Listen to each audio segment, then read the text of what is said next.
Hi everyone, সবাই কেমন আছো? আশা করি সবাই ভালো আছো। আমি আলহামদুলিল্লাহ ভালো আছি। তো বাইরে বৃষ্টি পড়ছে, তোমরা দেখতে পাচ্ছো। তো একদিক দিয়ে রোদ উঠছে, আবার বৃষ্টিও পড়ছে। তো ছোট থাকতে আমরা শুনতাম যে যেদিন রোদ ওঠে সেদিন একসাথে বৃষ্টি হলেও বলে শিয়ালের বিয়ে হয়। আসলে আমি ঠিক জানি না এর সত্যতা কি। তো অনেকদিন পরেই দেখলাম। তো আমার কাছে বেশ ভালোই লাগছে। আমি আমার বারান্দায় আসছি। তো এই যে আমার বারান্দার গাছগুলো, যেটা তোমরা সবসময় দেখে থাকো, এই যে গাছে ফুল আজকে ধরে নাই। তো গাছে নিয়মিত ওয়াটার দেওয়া হচ্ছে।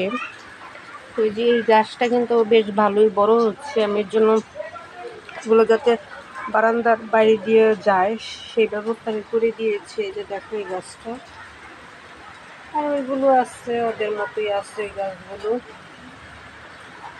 তো আজকের ব্লগ ভিডিওটা এই পর্যন্তই। আসলে আমি মেইনলি করেছি ব্লগটা তোমাদেরকে এই রোদ আর বৃষ্টি, যে সুন্দর একটা চমৎকার একটা পরিবেশ সৃষ্টি হয়েছে বাইরে, এটা দেখানোর জন্যই। তো আজকে ব্লগ ভিডিওটা এই পর্যন্তই। সবাই ভালো থাকো। আমার চ্যানেলটা অবশ্যই লাইক, শেয়ার অ্যান্ড সাবস্ক্রাইব করবে। আল্লাহ হাফেজ।